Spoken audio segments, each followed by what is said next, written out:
नमस्कार दोस्तों, मैं आदित्य आप सभी का आपके चैनल तक्षशिला पर स्वागत करता हूं। देखिए, जैसा कि हम लोग समास की सीरीज़ को चला रहे हैं, समास के 3 पार्ट आपके आ भी चुके हैं। चौथा पार्ट ये रहेगा, इसका एक पार्ट और आएगा और उसमें पूरा समास हमारा खत्म हो जाएगा। ठीक है, तो आज हम देखते हैं समास का चौथा पार्ट, जिसके अंदर पिछली बार मैंने जो पढ़ाया था, आपको पढ़ाया था द्विगु समास। द्विगु समास, इसके बारे में मैंने कुछ बात जानकारी दी थी। जैसे बोला था कि द्वि का मतलब हो गया दो, गु का मतलब हो गया गाय, द्विगु का मतलब होता है दो गायें। इसका मतलब ये था कि जहाँ पे भी आपको संख्या का बोध हो जाए, कहीं पे भी आपको क्या हो जाए, संख्या का बोध हो जाए, उसे क्या बोलते हैं हम लोग, द्विगु समास बोलते हैं। ठीक है, इसी तरीके से हम आज जो पढ़ेंगे वो होगा आपका द्विंद्व समास। द्विंद्व समास, ठीक है, द्विंद्व समास। ठीक है, द्विंद्व समास को हम लोग देखेंगे। इसके अंदर भी थोड़ा एक आध क्वेश्चन ऐसे होते हैं जो कन्फ्यूजन पैदा करते हैं। जैसे कि आपका बहुब्रीहि को ले लो, कर्मधारय को ले लो, ऐसे बहुब्रीहि और द्विंद्व समास के अंदर, द्विगु समास के अंदर कुछ कन्फ्यूजन होते हैं, वो धीरे धीरे मैं क्लियर कर दूंगा। अब आप लोग ध्यान से देखना जरा। अच्छा, मेरे से एक छोटी सी मिस्टेक हुई थी द्विगु में, जो मैंने सोच कुछ और रहा था, बोल कुछ और दिया। जैसे मैंने बोला था कि 10 और 100 के मल्टीपल, यानी शताब्दी, दशक और शताब्दी।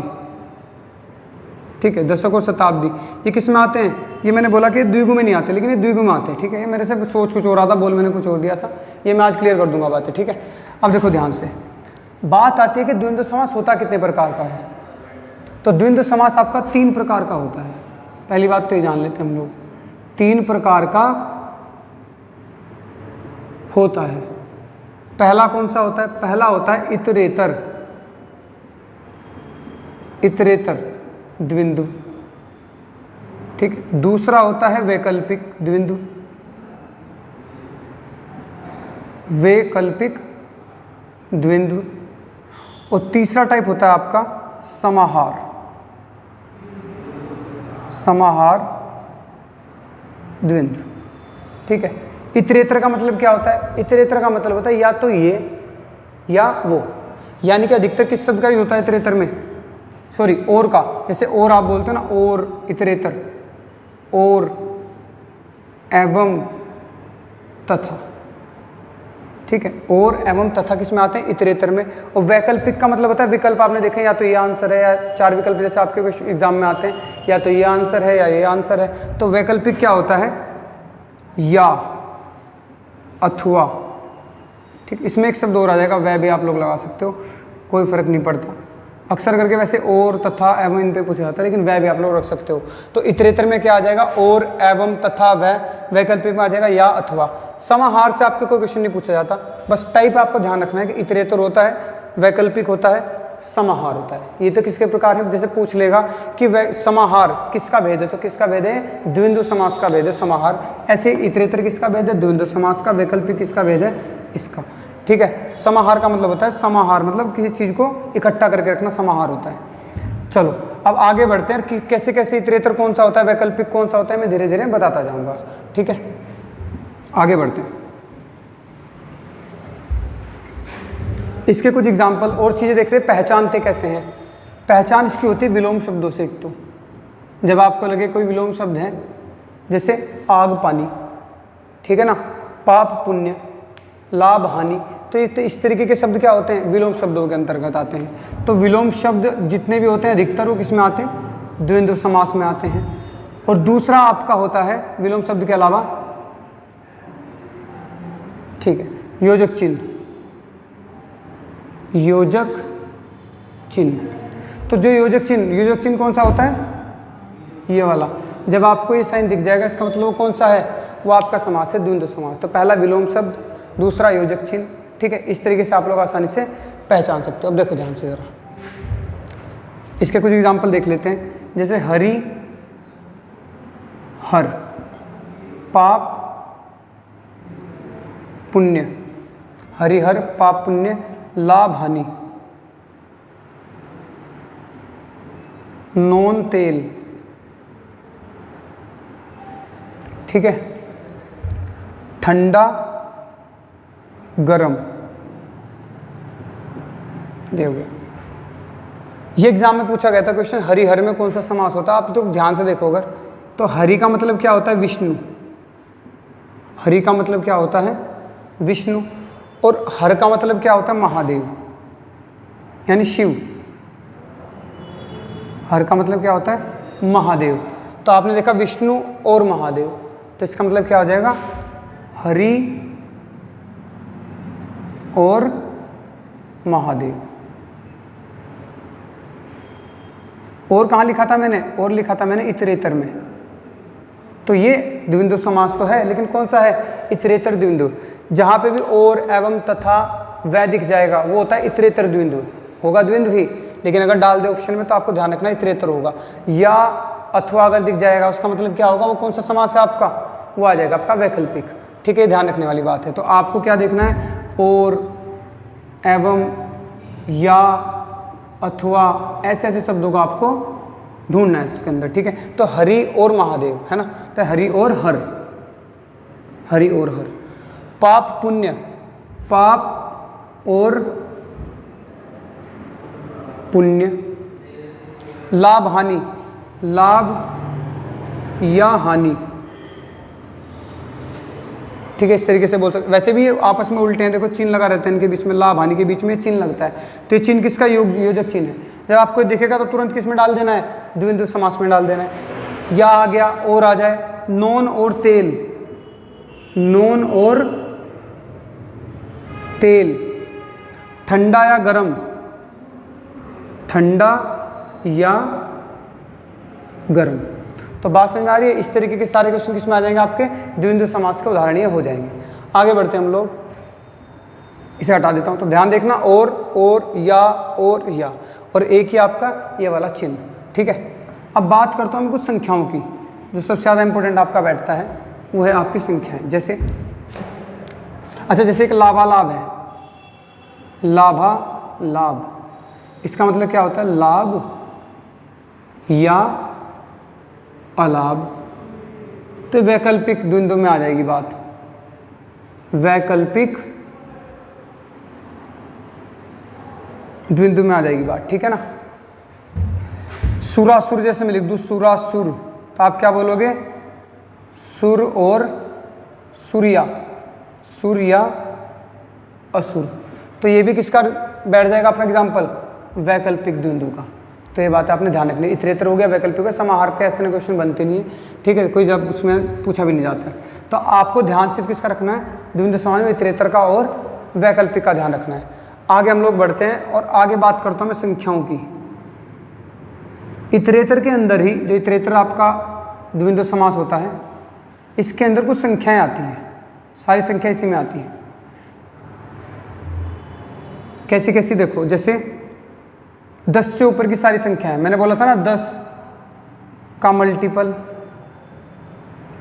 और 100 का मल्टीपल, इन्हें छोड़ दो।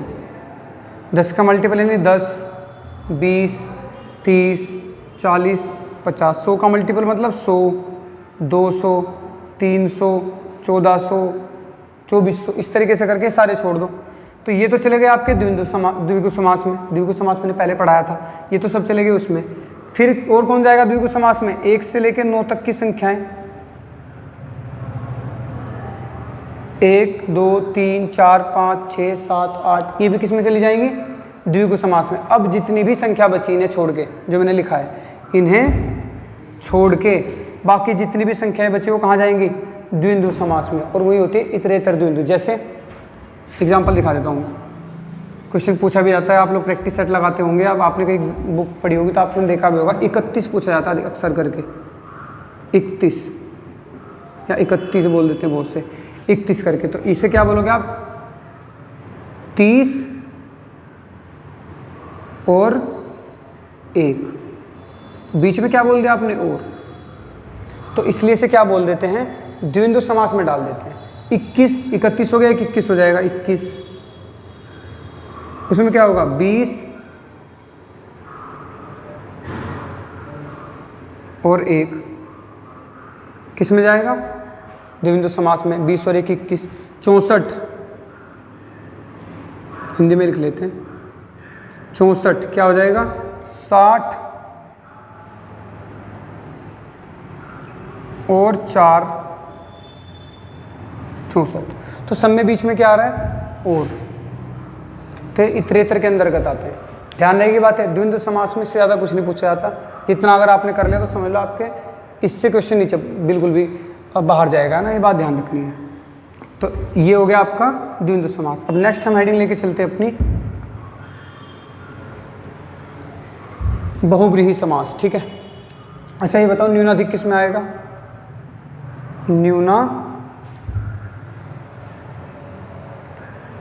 न्यूनाधिक एक होता है आजकल, ये भी किस में आएंगे? इसी में आ जाएंगे। देखो जैसे न्यून और अधिक, आज और कल, ये भी किस में आ जाएंगे? आज और कल। इस तरीके के सारे एग्जाम्पल जितने भी आपको पकड़े जाएं, ठीक है। इसके ऊपर ज़्यादा से ज़्यादा प्रैक्टिस आप लोग करो। बुक उठाओ, कोई भी रिसेंट वगैरह हो, आदित्य प्रकाश में कोई बुक हो, उसे उठाओ, उस पर ज़्यादा से ज़्यादा क्वेश्चन आप लोग चेक करके देखो। ठीक है, आगे बढ़ते हैं हम लोग और हेडिंग लगाते हैं बहुव्रीहि समास। बहुव्रीहि समास, ठीक है। तो छठा समास हो जाएगा आपका बहुव्रीहि समास। पहला कौन सा था हमारा? अव्ययी भाव, उसके बाद तत्पुरुष, उसके बाद तत्पुरुष के बाद कौन सा आया? कर्मधारय, कर्मधारय के बाद कौन सा आया? द्विगु, फिर द्विंद्व, और अब आपका बहुव्रीहि। तो छठा समास आपका ये बैठता है। सारे समास अच्छी तरीके से ध्यान रखने, और ध्यान रखना एक चीज़ और बता देता हूँ मैं आपके द्विंद्व समास के बारे में, मैं बताना भूल गया। द्विंद्व समास, इसके दोनों पद प्रधान होते, शुरुआत में लिखा था, इसके दोनों पद, द्विंद्व समास के दोनों पद प्रधान होते हैं, प्रधान होते हैं। जैसे मैं लिखा था ना पाप पुण्य, तो पाप का भी एक अर्थ होता है, ये भी अपने आप में प्रधान शब्द है, और पुण्य भी अपने आप में एक प्रधान शब्द है। तो दोनों शब्द क्या होते हैं? प्रधान होते हैं। ये बात ध्यान रखने वाली बात। ठीक है, आगे बढ़ते हैं। बहुव्रीहि की बात हम लोग करते हैं। तो बहुव्रीहि तो बहुत ही आसान होता है, सबसे ज़्यादा आसान पहचानना मैं मानता हूँ यही है। क्यों? बहुव्रीहि समास की पहली बात तो दोनों पद प्रधान होते हैं, दोनों पद प्रधान होते हैं, दोनों पद प्रधान होते हैं। दोनों पद प्रधान सॉरी नहीं होते, प्रधान नहीं होते, इसका कोई पद प्रधान नहीं होता। ठीक है ना। होता क्या है? कोई तीसरा पद प्रधान होता है, कोई तीसरा पद प्रधान होता है, इसका कोई पद प्रधान नहीं होता। पहले मैंने बताया था अव्ययी भाव समास के बारे में, उसमें मैंने क्या बोला था कि भाई इसका उत्तम पद प्रधान होता है, पहला पद अव्ययी भाव का प्रधान होता है। दूसरा मैंने बताया था आपको तत्पुरुष, जिसमें मैंने बोला था उत्तर पद प्रधान होता है, कर्मधारय का भी उत्तर पद प्रधान होता है, द्विगु का भी उत्तर पद प्रधान होता है। बचा द्विंद्व, उसके दोनों पद प्रधान होते हैं। और बचा आपका कौन सा? बहुव्रीहि समास, तो इसका कोई पद प्रधान नहीं होता, इसका कोई तीसरा पद प्रधान होता है। क्यों? जब भी मैं कोई इसका एग्जाम्पल दूंगा वो हमेशा तीसरे ही शब्द की ओर, किसी दूसरे शब्द की ओर संकेत करेगा, तो वो तो प्रधान बैठा ही नहीं, जिसके ओर संकेत हुआ है प्रधान, तो वो शब्द कहलाएगा। अब जैसे एग्जाम्पल देख लेते हैं इसके बहुव्रीहि समास के। कोई भी सारे भगवानों के नाम, सभी भगवान में लिख देता हूँ, सभी भगवानों के नाम क्या होते हैं? सभी भगवानों के नाम आपके क्या होते हैं? बहुव्रीहि समास। अब देखो कितने नाम आ जाएंगे वो। राक्षस हो गए, भगवान हो गए, देवताओं के नाम भी इसी में आते हैं। भगवान नहीं खाली कि ब्रह्मा विष्णु महेश भगवान होते हैं, देवता बोल सकते हो आप लोग। कोई प्रसिद्ध राक्षस हुआ तो वो भी इसी के अंदर आ जाएगा, प्रसिद्ध राक्षस भी इसी के अंतर्गत आता है। ठीक है ना। आशुतोष, आशुतोष किसे बोलते हैं? जैसे मैं आशुतोष बोलूँगा तो आशुतोष का मतलब होता है शीघ्र प्रसन्न होने वाला व्यक्ति। तो शीघ्र कौन प्रसन्न हो जाते हैं? भोलेनाथ। तो आप क्या बोलोगे कि शिव। तो किसकी ओर संकेत कर दिया इसने? शिव की ओर। तो ये पद प्रधान ना बैठा, प्रधान कौन सा हो गया? शिव हो गया प्रधान। बात समझ आ रही है मेरी। तो इसी तरीके से बहुत सारे एग्जाम्पल आते हैं। तो आशुतोष हो गया, अजान बाहु हो गया, अजान बाहु हो गया, ठीक है। ये भी किसे बोलते हैं? श्री राम को बोलते हैं अजान बाहु। अजान बाहु, अजान मतलब घुटने, जिसकी बाहें बाजू जो है घुटनों तक आती है उसे वो क्या बोलते हैं? अजान बाहु। श्री राम की भुजाएं जो थी घुटने तक आती थी, इसलिए उसे क्या बोलते थे? उन्हें अजान बाहु, ठीक है। ये ध्यान रखने वाली बात है, अजान बाहु। और क्या हो जाएगा आपका? लंकेश। लंकेश किसे बोलते हैं? रावण को। तो किसके ओर संकेत हुआ? रावण के। तो प्रधान शब्द ये हैं, ये प्रधान शब्द नहीं है। इसके बहुत सारे एग्जाम्पल मैं दूंगा अभी, देखो अभी देखना। महावीर, महावीर किसे बोलते हैं? हनुमान को। महावीर आपका कर्मधारय में चला जाता है, कर्मधारय में भी चला जाता है। डिपेंड करता है कि ऑप्शन किस हिसाब से। मान लेते हैं बहुब्रीहि ऑप्शन में है ही नहीं, सिर्फ कर्मधारय है, तो आप लोग कर्मधारय चुन लेना। अगर कर्मधारा नहीं है, बहुब्रीहि है, तो दोनों बहुब्रीहि चुन लेना। अगर दोनों आ गए तो आपको बहुब्रीहि चुनना है। मैंने पिछली क्लास में बताया था कि बहुब्रीहि को ही प्राथमिकता ज़्यादातर देनी है, ठीक है, ध्यान रखने वाली बात है। महावीर। ऐसे ही त्रिवेणी होता है। त्रिवेणी आप बोलोगे सर त्रिवेणी तो आपका उसमें आता है, द्विगु समास में बिल्कुल आता है, लेकिन अगर ऑप्शन में द्विगु समास ना हो तो आप किसे किस में भेज दोगे? इसे बहुब्रीहि में डाल दोगे। तीन वेणियों का समूह, ध्यान रखने वाली बात है, ठीक है। चौलड़ी है, जैसे चौलड़ी, चार लड़ियों का समूह, बिल्कुल द्विगु समास होता है, लेकिन आप किस में डाल दोगे? इसे बहुब्रीहि समास में डाल दोगे, अगर ऑप्शन में तत्पुरुष समास ना हुआ तब की कंडीशन में बता रहा हूँ। जैसे त्रिवेणी है, त्रिवेणी द्विगु का होता है, नहीं हुआ तो बहुब्रीहि में। चौलड़ी किसका होता है? चौलड़ी होता है आपका द्विगु समास का, तो अगर नहीं हुआ तो किस में डाल दोगे? बहुब्रीहि में। वाली बात ध्यान रखना। तीन वेणियों का समूह, तीन वेणियों का समूह,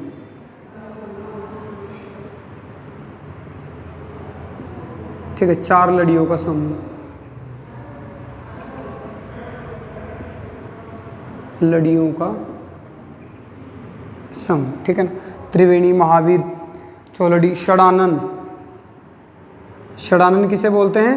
कार्तिक को। कार्तिकेय, कार्तिकेय कौन थे? भगवान शिव के पुत्र, तो उन्हें बोलते थे षडानन, ठीक है ना। प्रधानमंत्री,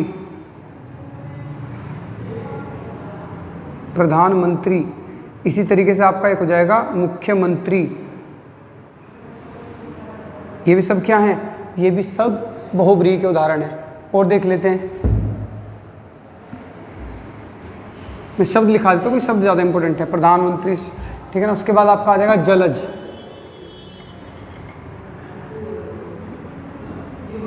जलज, जल से उत्पन्न होने वाला, यानी कमल, कमल की ओर संकेत चला जाएगा। पंकज, पंक का मतलब होता है कीचड़, तो कीचड़ में उत्पन्न हुआ हो जो, वो क्या है? कमल। फिर से तीसरी की ओर संकेत, तो ये पद तो प्रधान बैठेंगे ही नहीं, कमल बैठेगा, ठीक है ना। उसके बाद पुरुषोत्तम, पुरुषोत्तम, पुरुषों में उत्तम है जो, कर्मधारय में भी चला जाता है, ये कर्मधारय में भी चला जाता है। लेकिन अगर कर्मधारय ऑप्शन ना हो तो बहुब्रीहि में डालोगे, और दोनों हुए तो बहुब्रीहि में डालोगे। श्री राम को बोलते हैं पुरुषोत्तम, ठीक है। पतझड़,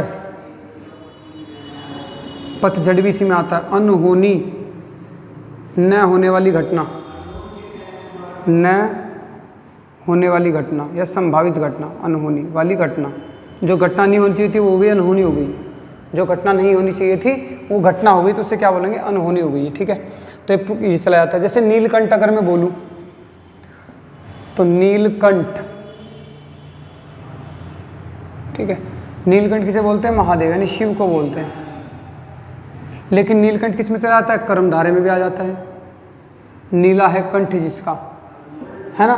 फिर से वही बात डिपेंड करेगा किस पे? ऑप्शन पे। अधिकतर कर्मधारय के और बहुब्रीहि के मामले में और द्विगु समास के मामले में डिपेंड करता है ऑप्शन किस तरीके से हैं। आपको उसी के हिसाब से आंसर लगाना होता है, फिक्स नहीं होता कभी। आप ये बोलोगे नहीं नीलकंठ तो पक्का बहुब्रीहि होता है, तो वो आपका बिल्कुल गलत चला जाएगा। आप उठा के देखो पिछले सालों के क्वेश्चन, तो आपको दिखेगा नीलकंठ कभी तो माना हुआ है बहुब्रीहि और कभी मान रखा है कि आपका कर्मधारय। ऐसे महादेव है, महादेव महान है जो देव, तो महा है जो देव कहाँ पे आ जाएगा आपका? वो आपका कर्मधारय में भी गिना जाता है और वो आपका बहुब्रीहि में भी गिना जाता है। तो कहना फिक्स नहीं होता, जैसा ऑप्शन इसी तरीके से आंसर चूज करना होता है। यह बात आपको दिमाग में रखनी है, ठीक है।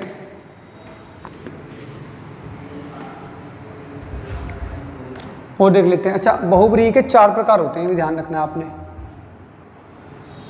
बहुव्रीहि के 4 प्रकार होते हैं।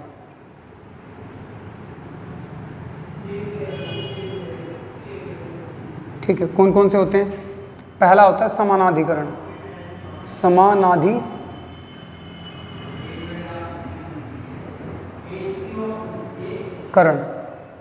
दूसरा व्याधिकरण।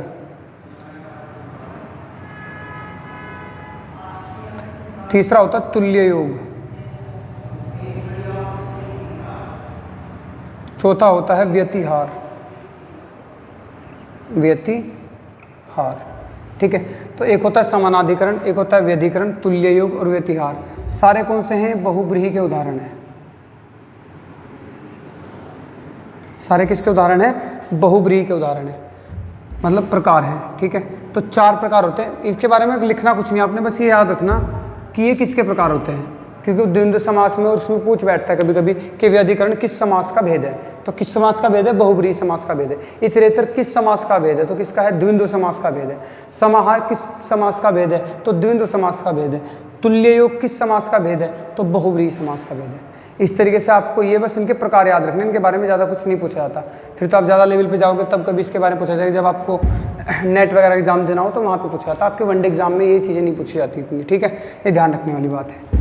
तो आप लोग इसे अच्छे तरीके से प्रिपेयर कर लेना। और एक आध एग्जाम्पल देख लेते हैं इसके बहुव्रीहि के। देखो, बहुव्रीहि का एक एग्जाम्पल क्या हो जाएगा आपका? अजान बहु तो मैंने बता ही दिया। दूसरा आपका बैठ जाएगा कोई भी भगवान का नाम, जैसे विधाता हो गया। विधाता किसे बोलते हैं? ब्रह्मा जी को बोलते हैं। पुंडरीक, पुंडरीकाक्ष, पुंडरीकाक्ष किसे बोलते हैं? विष्णु जी को। कैसे भी बताता हूँ, देखो।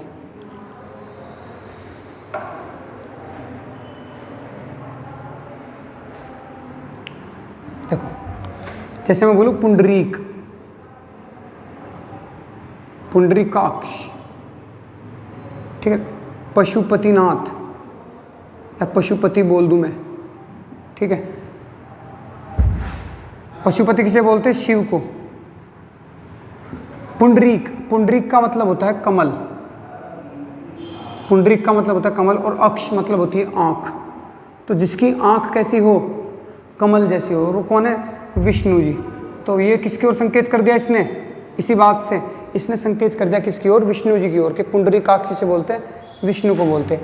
ऐसे अगर मैं बोलूँ त्रिनेत्र, त्रिनेत्रधारी या त्रिनेत्र बोल दूं मैं खाली, तो किसकी ओर संकेत हो जाएगा? शिव की ओर हो जाएगा, है ना। ऐसे में बोल दूं अगर कुसुमाकर, कुसुमाकर, कुसुमाकर, कुसुमाकर। कुसुम का मतलब क्या होता है? पुष्प। कुसुम का मतलब होता है पुष्प। एक शब्द इसमें लिखा है आकर, अकर या आकर बोलते खान, तो पुष्पों की खान, कुसुमाकर। किसे बोलते हैं कुसुमाकर? कुसुमाकर बोलते हैं आपके कार्तिकेय को। तो ये बातें आपने ध्यान रखनी है। पतझड़ मैंने बता दिया, पतझड़ इसमें आ जाएगा। तो ये सारे आपके कौन कौन से हो जाते हैं? एक हो गया आपका बहुव्रीहि, एक हो गया आपका द्वंद्व समास, ठीक है। बहुव्रीहि हो गया, द्वंद्व हो गया, सारे समास आपके 6 के 6 वैसे खत्म हो चुके हैं। लेकिन कुछ समास स्पेशल होते हैं जो आपसे पूछे जाते हैं, जैसे तत्पुरुष के भेद होते हैं कुछ। देखो, तत्पुरुष के वैसे तो मैंने सारे भेद पढ़ा दिए, लेकिन मैंने बताया था कि कुछ स्पेशल तत्पुरुष के भेद होते हैं, वो सबसे लास्ट वाली क्लास में पढ़ाऊंगा। जो 5वीं आपकी टॉपिक आएगा, 5वीं क्लास जाएगी, उसके अंदर मैं बता दूंगा। तत्पुरुष के कुछ भेद होते हैं। पहला होता है आपका प्रादि तत्पुरुष, ये होता है एक तो प्रादि। अलूक, अलूक तत्पुरुष। एक होता है तीसरा आपका उपपद तत्पुरुष, ठीक है ना। मध्यम पदलोपी भी इसमें आता है, एक मध्यम पदलोपी तत्पुरुष। जो काम के वही पढ़ेंगे, सारे नहीं पढ़ेंगे इसके अंदर से ना। प्रादि तत्पुरुष, अलग तत्पुरुष, उपपद तत्पुरुष, और एक और होता है वो मैं लास्ट में आपको जब क्लास चलेगी जब बताऊंगा, फिलहाल मेरे ध्यान नहीं आ रहा, ठीक है ना। तो 4 तत्पुरुष होते हैं इसके अंदर, वो चारों के चारों मैं आपको नेक्स्ट क्लास के अंदर अच्छी तरीके से क्लियर कर दूंगा, और आपका समास हो जाएगा पूरी तरीके से खत्म। आप किसी भी एग्जाम में बैठोगे आसानी से, इससे बाहर आप पे कुछ नहीं आएगा। बस थोड़ा सा आपने क्या करना है, चीज़ों को एनालिसिस करना है, और चीज़ों का विश्लेषण करना है। जैसे मैंने इसके ऊपर आज एग्जाम्पल कराया, तो ज़्यादा से ज़्यादा एग्जाम्पल, ज़्यादा से ज़्यादा प्रैक्टिस करने की कोशिश करो, ज़्यादा से ज़्यादा गूगल से एग्जाम्पल निकालो। इस तरीके से आपको इसके ऊपर प्रैक्टिस करनी है, ठीक है।